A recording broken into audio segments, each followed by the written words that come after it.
저는 지금으로부터 3년 전에 지금의 제 아내를 만나게 되었죠. 제게는 너무 과분할 정도로 예쁘고 어린 여자친구가 생겨서 행복할 따름이었죠. 그래서 그랬는지 연애를 하면서 사소한 문제들에 대해서 너무 쉽게 지나치기도 했던 것 같습니다. 여자들이 남자들보다는 정신연령이 더 높고 어른스럽다고 말들은 하지만 확실히 9살이 어린 여자친구는 어리다는 느낌이 종종 들었었죠. 사회 경험이 없어서 그런 건지 돈에 대한 개념도 없는지 제 신용카드를 줬는데 적게는 최소 200만 원에서 많이 쓸 때는 1000만 원 가까이 쓴 적도 있었습니다. 나름대로 여유가 있었기에 심각한 문제까지는 아니라고 착각을 했었죠. 그래서 그렇게 많이 썼을 때는 은근슬쩍 잘못된 걸 지적해줬더니 알겠다고 하더라고요. 하지만 괜찮아졌나 싶더니 자연스럽게 또다시 사용 금액이 올라가더군요. 그렇다고 카드를 도로 뺏을 수도 없었고 여자친구와 헤어질 수도 없었습니다. 제가 너무 사랑했었기에 대부분의 모든 것들이 용서가 되더라고요. 그리고 결혼하고 나서 아이도 낳고 하면 경제적으로 더 조심하는 여자가 되겠지 라고 생각했었죠. 또 문제가 됐던 건 밤낮 가릴 거 없이 하루 종일 울려대는 카톡 메시지였죠. 여자친구가 대학교를 다니고 있었을 때인데 어떻게 연락처를 알고 연락이 오는 건지 별의별 남자들이 다 찝쩍대더라고요. 물론 여자친구가 인기가 많은 건 남자친구로서 으쓱할 수 있는 건 맞았지만 이것도 한두 번이지 연애하는 동안 매일같이 겪으니 스트레스가 너무 많이 쌓이더군요. 그렇다고 여자친구가 답장을 하지 않고 무시하는데 뭐라고 할 수도 없는 노릇이었죠. 하지만 나중에 다시 언급되겠지만 결혼을 하고 나서 이 문제로 인해서 결국에는 큰 문제가 생겨버리고 말았습니다. 아내와 저는 사소한 문제들을 뒤로하고 1년 동안의 연애를 하고서 여자친구에게 프로포즈를 했습니다. 예상대로 여자친구도 저와의 결혼을 받아주었고 양가 어른들을 만나 뵙고 인사를 하려고 상견례를 잡았죠. 그리고 그날 처음으로 마주한 장모님의 모습에 기겁을 할 수밖에 없었습니다. 솔직히 충격 그 자체였었죠. 어느 누가 장모님을 그렇게 생각할까 싶었는데 저희 부모님도 저와 마찬가지로 놀라신 듯한 표정으로 쳐다보고 계시더라고요. 당황스러운 상황을 뒤로하고 식사를 하면서 이야기를 들어보니 장모님이 어린 나이에 철이 없으실 때 제 여자친구를 낳게 되셨고 저와의 나이 차이가 겨우 11살밖에 나지 않더군요. 제게 있어서 아내와 장모님 나이 차이가 위나 아래로나 별로 차이가 나지 않는 거였습니다.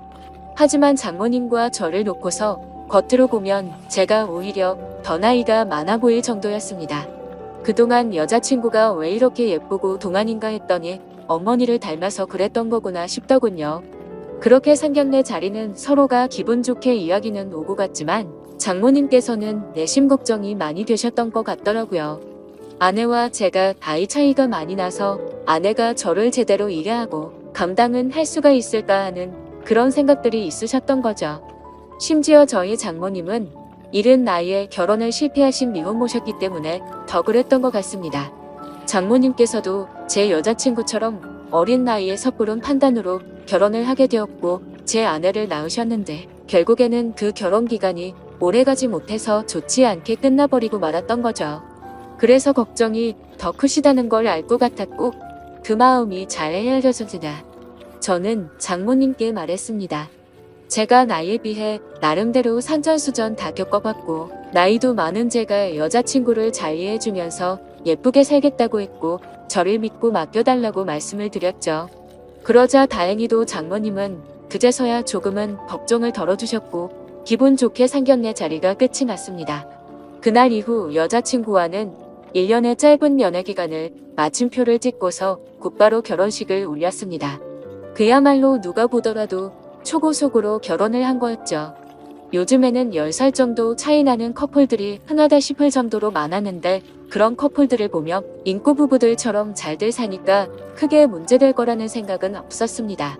그러나 그런 이상과 현실은 너무나도 다르다는 걸 알기까지 그리 오래 걸리지가 않았죠. 처음에 1년 동안은 다른 사람들과 다름없이 행복하게 잘 지냈습니다.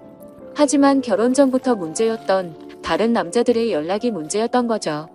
함께 지내다 보니 잠이 막 들려고 하다가도 새벽에 울리는 휴대폰 소리에 깨는 경우가 생기다 보니 짜증이 났습니다. 그것도 급한 연락도 아니고 별것도 아닌 걸로 유부녀에게 추근덕대는 남자들의 연락이니 당연히 화가 날 문제가 아닐까요? 솔직히 결혼을 하게 되면 이런 문제가 없을 거라고 생각을 했고 여자친구도 단호하게 잘 거절할 거라고 생각을 했습니다. 그래서 지나가는 말로 몇 번을 말해봤었는데 소용이 없더라고요.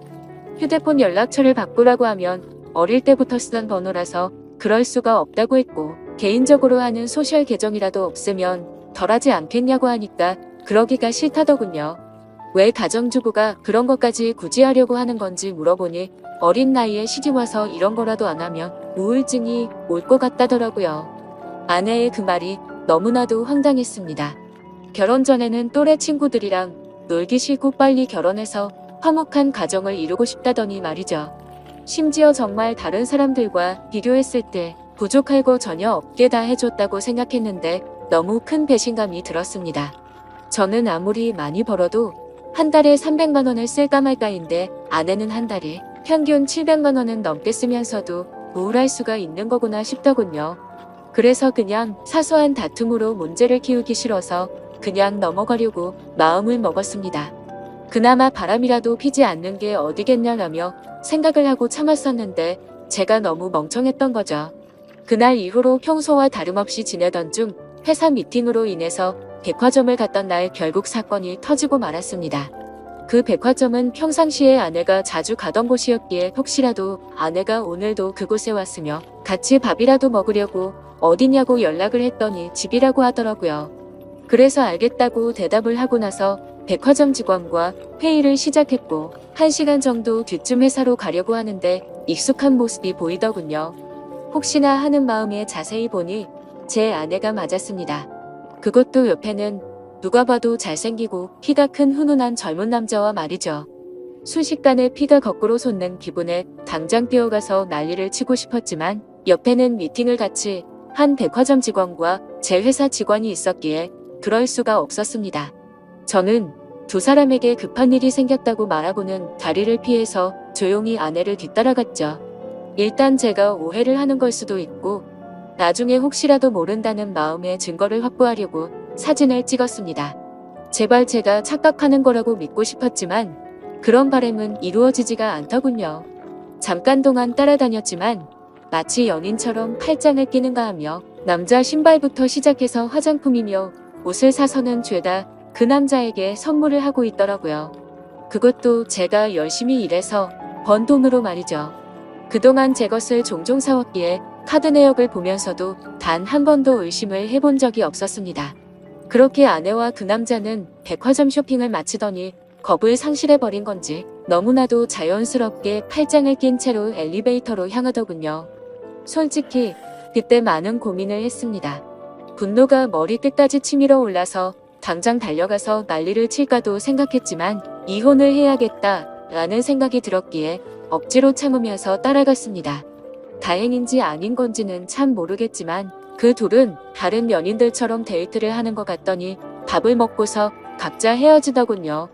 아내가 집으로 들어가는 걸 확인하고 나서 차에 앉아서 한참 동안을 고민했습니다. 증거가 충분하지 않은 마당에 지금 모든 걸 밝혀버릴지 아니며 무조건 이혼한다는 생각으로 확실한 증거를 수집할지 말이죠. 그런데 그런 증거를 수집하는 걸 상상만 해도 정신이 나갈 것 같더라고요. 결국 도저히 이대로는 참을 수가 없어서 곧바로 집으로 들어가서 아내를 불렀습니다. 무표정으로 차분한 목소리로 부르는 게 이상하다는 걸 눈치챘는지 아내는 제 눈치를 살피더군요. 그래서 저는 지금부터 내가 하는 이야기에 거짓말을 조금이라도 한다면 우리 사이는 끝이라고 못을 박았습니다. 그리고 나서 아침에 찍었던 사진들을 보여주면서 이 남자 누구냐고 물어봤죠. 그러자 아내는 정말 미안하답니다. 그런데 생각하는 그런 오해할 짓은 절대로 하지 않았다고 하더군요. 그동안 아내는 집에서 가정주부로 살면 마냥 행복할 줄만 알았답니다. 그런데 집에서만 지내다 보니 너무 우울증이 심해졌고 그러다가 메시지를 주던 한 남자와 이야기를 했답니다. 결국 그러다 호감이 가서 연락을 주고받았지만 오늘 만난 게 두 번째였고 그 남자와 아무런 일도 없었다고 하더라고요. 솔직히 그 말이 믿고는 싶었지만 바보같이 온전히 다 믿을 수가 없어서 말했습니다. 너는 겨우 2번 만난 사람한테 저런 명품들은 선물하냐고 물어봤죠. 그러자 아내는 자신이 너무 돈에 대해서 별 다른 생각이 없었던 것 같았다고 하더군요. 그냥 아무런 생각도 없이 선물을 해준 건데 지금 생각해보니 제정신이 아니었던 것 같답니다. 저는 그래서 단호하게 무표정으로 대답을 했죠. 이미 우리는 신뢰가 깨져서 예전처럼 믿고 지낼 수가 없을 것 같다고 말했고 이혼하자고 했습니다. 그제서야 아내는 상황의 심각성을 깨달았는지 울면서 말했죠. 거짓말 없이 전부 솔직하게 말했는데 왜 그러는 거냐며 2번 다시는 이런 일 없을 테니까 한 번만 용서해달라고 했고 제 바람대로 개인 소셜 계정도 지울 거고 연락처도 다 바꿔버린다고 하더군요. 그리고 카드도 사용하면 오해할 일 없게 카드 내역 전부 보라고 하면서 울더라고요. 솔직히 너무 많이 사랑했었기 때문에 이혼을 한 번도 생각조차 못 해본 터라 저도 너무 당황스러웠습니다. 그래서 어떻게 하는 게 맞을지 한참을 고민하다가 아내의 눈물에 마음이 약해져서 결국 용서를 해주게 되었죠. 그래도 그날부터는 많은 부분들이 달라지기 시작했습니다. 아내는 약속했듯이 번호도 바꾸고 소셜 계정도 지워버렸고 지나친 카드 사용도 줄어들었죠. 그리고 우울한 마음을 없애고 요리를 배울 거라며 장모님 댁을 자주 왕래하더라고요. 하지만 그런 모습에도 불구하고 제 깊숙이 자리 잡은 의심은 절대로 사라지지가 않았습니다. 아내의 말대로 장모님 댁을 가는 게 맞는지 몰래 따라가 본 것도 수차례였으니 말이죠. 아무튼 그렇게 겉으로는 아무렇지 않은 척 생활을 하던 중 아내는 임신을 하게 되었습니다. 그 소식을 듣고부터는 아내에 대한 의심도 많이 줄어들었던 것 같고 예전처럼 아낌없이 잘 대해줬죠. 그리고 날이 갈수록 평소에도 장모님을 잘 따르던 아내는 신체적인 변화들이 생겨나자 그 이전보다도 더욱 많이 장모님을 찾았고 아내가 장모님 댁을 가는 횟수보다도 장모님께서 저희 집으로 찾아오시는 경우가 더 잦아지셨습니다. 저희 집과 장모님 댁은 대중교통을 이용하게 되면 비교적으로 가까운 거리여서 장모님은 이른 아침에 저희 집으로 찾아오셔서 제 저녁까지 챙겨주셨습니다. 뭔가 기분이 참 묘하더라고요. 무슨 미모의 여배우가 와서 밥을 차려주는 기분인데 장모님은 음식 솜씨도 너무 훌륭하셨죠. 저는 그렇게까지 해주시는 장모님을 보면서 늘 감사했습니다. 그렇게 하루하루를 지내다 보니 아내가 임신 8개월이 넘었을 때부터 우리 부부는 갑자기 싸움이 잦아졌습니다. 제가 아내를 예전처럼 잘 대해줘서 그런 건지 아내의 본성이 다시 나오는 건가 싶은 그런 기분이었죠. 아무튼 저희 회사는 IT 업종이라 일의 특성상 야근이 많은 환경이었기에 늦게 들어가는 날이 많았습니다. 그럴 때면 아내는 제게 온갖 짜증을 내면서 화를 내더라고요. 어떻게 임신한 자신을 두고 매번 이렇게 늦게 들어오냐고 말이죠. 심지어 혹시 자신을 이렇게 만들어 놓고 다른 데 가서 딴 여자랑 놀아나는 거 아니냐고 하더라고요. 아내는 그새 본인이 했던 일을 까맣게 잊어버린 건가 싶더군요. 적반하장도 유분수지 누가 누굴 의심해야 하는 건지 참 황당하고 어이가 없었습니다. 솔직히 그때까지만 해도 정말 하늘의 맹세코 절대로 한눈을 판 적이 없었거든요. 그리고 사장이라는 자리에 있기 때문에 가끔은 사기 진작을 위해서라도 직원들과 회식을 해야 하는데도 불구하고 사회생활을 안 해본 티를 내는 건지 아내는 그런 상황들을 절대로 이해해주지 않더라고요. 그냥 회사 일부터 시작해서 집안일까지 일부러 시비를 거는 거 아닌가 하는 생각까지 들었습니다. 아이를 갖기 전까지만 해도 제가 사장이니까 직원들에게 이렇게 해줘야 한다 저렇게 해줘야 한다라며 제게 많이 내조를 해줬었던 아내인데 갑자기 이렇게 달라지고 이제는 직원들 챙길 시간이 어디 있냐며 별여 성질부터 내는 겁니다. 그런 모습들로 인해 저도 마음이 많이 지쳤고 제 나름대로 힘들어서 술로 스트레스를 풀어가면서 지내왔습니다. 그리고 그렇게 힘들어하는 모습들을 장모님이 가장 가까이에서 지켜보고 계셨죠. 그러던 어느 날 제가 퇴근하고 집으로 돌아오자 장모님께서는 피곤하지 않으면 집까지 데려다 줄 수 없겠냐고 하시면서 조심스레 말씀을 건네시는 겁니다. 동시에 제 아내에게 박서방을 데리고 가서 집에 무거운 물건들 위치를 좀 바꾼다며 저녁 먹이고서 집으로 돌려보내겠다고 하시더군요. 아내는 알겠다면서 집에 올 때 아이스크림을 사오라고 해서 저는 아내에게 알겠다고 대답을 하고서 집 밖으로 나섰습니다. 그렇게 장모님 댁으로 가는 도중에 이런저런 다양한 이야기들을 많이 했습니다. 장모님께서는 제가 많이 힘들 것 같다면서 저를 위로해 주셨고, 지금은 힘들더라도 나중에는 상황이 나아질 거라고 말을 해주시더라고요. 저는 저를 위로해 주시는 장모님에게 고마운 마음이 들었고, 평상시에도 장모님께서 미혼모였다는 사실을 알게 된 후부터 아내를 곱고 바르게 잘 키우셨다는 생각에 존경스러웠습니다. 그래서 아무 생각 없이 그런 모습이 존경스럽다고 말씀을 드렸는데, 당황스럽게도 장모님께서는 갑자기 왈칵 눈물을 흘리시더라고요. 그러시면서 왜 미혼모가 되었는지에 대한 이야기들을 해주시고, 왜 혼자서 딸을 키워왔는지 그런 많은 이야기들을 해주시더라고요.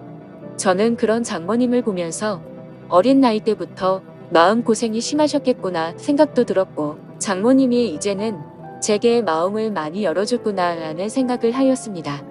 그리고 그런 이야기를 듣고 있자니 저도 덩달아 마음이 아팠고, 아직도 여자같이 여린 장모님을 보면서 묘한 감정이 생겨나더라고요. 그렇게 그날은 장모님 댁으로 가서 식탁과 TV 선반대를 옮겨드렸고, 비빔국수를 얻어 먹고서 집으로 돌아왔습니다. 하지만 그날 이후로 장모님과 저와의 사이에서 문제가 생겨났습니다. 점심에 매일 밖에서 음식을 사서 챙겨 먹는 걸 말씀드렸는데, 그런 저를 안쓰럽게 생각해 주셨는지 장모님은 매일같이 도시락을 직접 싸서 제게 가져다 주셨습니다. 장모님은 딸을 보려고 집에 가는 길에 들려서 주는 거라고 말씀하셨지만, 제가 운영하는 회사는 저희 집과는 버스로 3정거장 더 멀리 떨어져 있었습니다. 그래서 처음에는 장모님의 수고스러움에 부담스러운 마음도 있었지만, 어느 순간부터는 장모님과 점점 더 가까워졌고, 그런 일상들이 당연하게 여겨지더군요. 그러다 보니 오늘은 무슨 반찬을 갖다 주실까라는 생각도 하고 저도 모르게 장모님을 기다리고 있더라고요. 그리고 그런 나날들을 보내다 보니 경비실에 계신 분들과 청소하는 분들이 사모님이 이렇게 정성스럽게 도시락을 매일 갖다 주시냐며 사모님이 연예인처럼 미인이시다 라고 하시더군요. 아마도 주변 분들이 볼 때는 당연히 부부 사이라고 봤을 것 같습니다. 장모님의 외모는 너무 동안에다가 저와 나이 차이도 많지 않았고, 이모도 연예인처럼 훌륭하셨으니까요. 심지어 어떤 장모님이 이렇게 매일같이 도시락을 싸서 직접 갖다 줄 거라고 상상이나 할까요? 저는 아내와 연애할 때부터 결혼해서까지 이렇게 따뜻한 배려를 받는 건 처음이었고, 정말 아내와 장모님의 행동이 비교가 되면서 뭔가 모를 마음이 들더라고요. 아무튼 그렇게 시간은 흘러갔고, 저와 아내 사이에서 아이가 태어났습니다. 하지만 믿음이 깨지지 않을 거라고 수천 번을 생각했지만, 그때부터 또다시 의심이 커져갔죠. 누가 보더라도 아이의 생김새가 아내도 닮지 않았고, 저와도 너무나도 달랐기 때문입니다. 물론 조금 더 커봐야 알 수 있다고는 하지만 의심보다는 확실한 게 좋다고 생각을 했고, 저는 조용히 유전자 검사를 의뢰하게 되었죠. 그렇게 아내는 아무것도 모른 채 아이를 낳고 산후조리원에 있었고, 그동안 저는 혼자서 집에 있어야 했습니다. 아내의 몸이 약한 편이라 남들보다 더 길게 해서 3주 동안 그곳에서 지내기로 했고, 그러면 그 오랫동안 제가 밥도 제대로 못 챙겨 먹겠고 살림도 제대로 안 되겠다며 장모님과 아내가 말하더군요. 그렇게 여차저차 아내가 퇴원하고 집으로 돌아올 때까지 당분간은 장모님께서 저희 집에서 생활을 하시기로 했습니다. 유전자 검사 결과가 나오기까지 비밀로 하기 위해서 평상시와 다름없이 행동했습니다. 첫째 날에는 산후조리원에서 밤늦게까지 있다가 집으로 돌아와서 별다른 일이 벌어지지 않았는데, 둘째 날에는 결국 일어나서는 안 될 일이 벌어지고야 말았습니다. 그날은 첫째 날보다 일찍 집으로 들어갔는데, 장모님이 민소매에 굉장히 얇은 반바지에 편한 차림으로 청소를 하고 계시는 겁니다. 그 모습을 보는 순간 저는 정말 깜짝 놀라버렸습니다. 사실 말이 장모님이지 40대 초중반의 장모님은 밖에서 보면 어느 남자들이나 뒤돌아 볼 만큼 미모가 훌륭했고 관리를 잘하셔서 20대 못지않은 몸매셨죠. 장모님이 아니라 다른 여자였다면 이렇게 놀라지도 않고 아마도 계속 몰래 쳐다보았을 정도입니다. 하지만 장모님의 그런 광경을 보기에는 너무 부담스러웠고, 그렇다고 또 장모님을 보고 옷 좀 단정하게 입어주시면 안 되겠습니까? 라고 하기에는 너무 버릇이 없던 거였죠. 결국 저는 조심스럽게 놀란 마음을 진정시키고 눈을 돌린 채 얼른 제 방으로 들어갔습니다. 그렇게 장모님은 집 여기저기를 한참 청소를 하시더니 저녁 식사를 차릴 테니 얼른 씻고 나와서 식사를 하라고 하시더군요. 그렇게 저는 샤워를 하러 들어갔고 장모님과 단둘이 집에 있는데 이렇게 샤워를 하고 있자니 뭔가 기분이 묘하고 기분이 싱숭생숭하고 묘한 생각이 들기까지 하더라고요. 저는 샤워를 마치고 장모님과 저녁 식사 자리를 가지면서 밥을 먹고 있었습니다. 장모님은 그동안 딸이 임신하고부터 아내가 그동안 저에게 했던 행동들에 대해서 이해해주라면서 미안하다고 사과를 하시더라고요. 저는 충분히 이해한다며 걱정 말라고 말씀을 드렸고 장모님과 저는 그렇게 이런저런 얘기를 나누면서 식사를 하고서 맥주를 한 잔 하였습니다.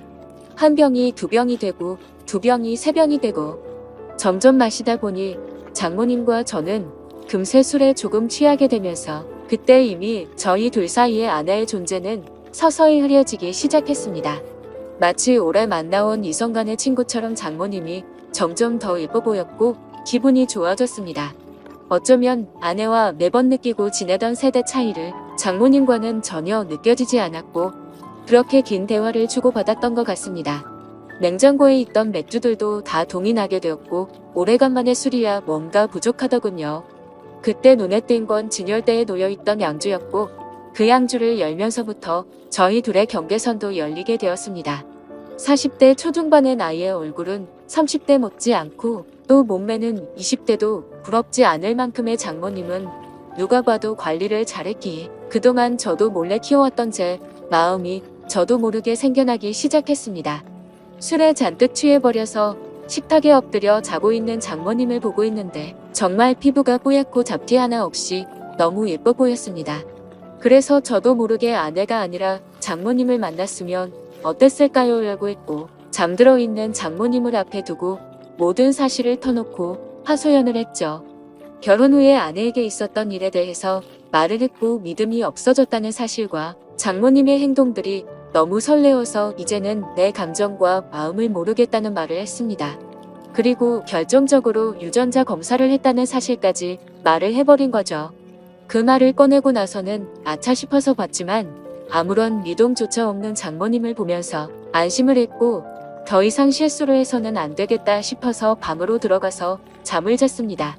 그리고 다음날 일어나서는 사위로서 해서는 안 되는 말과 유전자 검사를 했다고 말한 기억이 들면서 깜짝 놀랐습니다.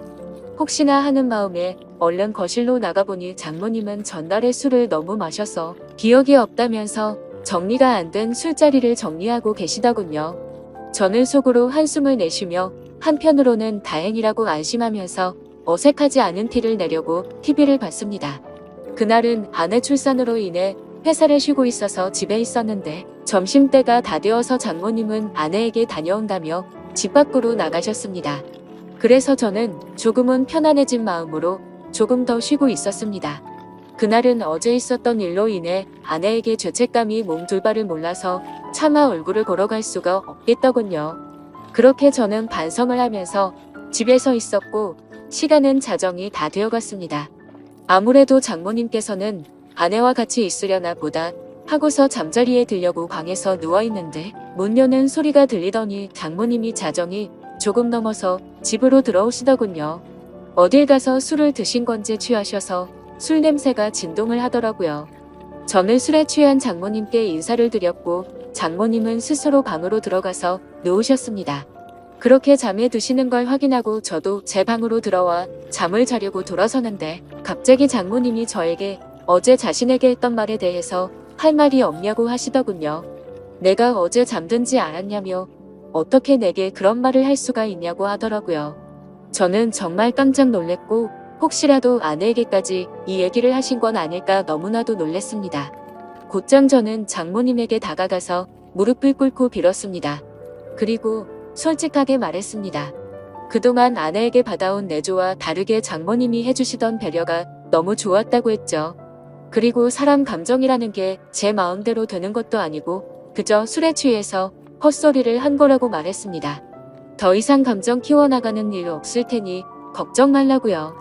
그러자 장모님은 제 아내가 바람을 피운 내용에 대해 물어봐서 사실대로 다 말해줬고 유전자 검사 결과가 나오면 같이 확인을 해보자고 하시더군요. 그리고 결과를 알 때까지는 아내에게는 절대로 비밀로 하자고 하시더군요. 그러겠다고 대답을 하자 장모님은 아직 술이 덜 깨신 건지 갑자기 돌변하시더니 이미 상황은 엉망진창이니 다른 건 전부 다 잊고 술이나 같이 마시자고 하시더군요. 그래서 저도 도저히 맨정신으로 버티기엔 감당이 되지 않았고 양주를 거의 원샷 하다시피 마셨고 어제보다 더 많은 술을 마셨습니다. 그러던 중 장모님은 자신에게 느꼈던 감정이 진심이냐고 물어봤고 저는 장모님에게 그동안 느꼈던 고마움과 감정들에 대해서 솔직하게 말씀을 드렸죠. 그러자 장모님도 이런 감정은 처음 든다고 하시면서 딸애가 어쩌다 저렇게 된 건지 자신이 어릴 때 실수를 해서 자신의 청춘도 다 날리고 인생을 다 망친 것 같다면서 눈물을 흘리시더라고요.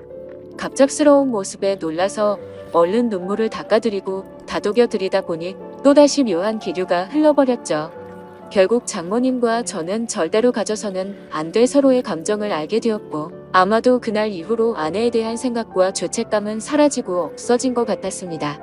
그렇게 며칠이 지나고 나서 유전자 검사지를 받아본 결과 정말 불행하게도 제 친자식이 아니더군요. 곧장 장모님께 이 사실을 알렸고 제가 드는 생각과 감정에 대해서 솔직하게 다 말해줬습니다. 결국 아내와는 협의 이혼을 하게 되었고 지금 당장은 장모였었던 그녀와 저는 서로의 감정을 잘 알고는 있지만 쉽게 연인이 될 수는 없는 상황이네요. 결국 앞으로는 이 상황들이 어떻게 전개될지는 저도 잘 모르겠습니다. 어떻게 해야 할까요? 감사합니다.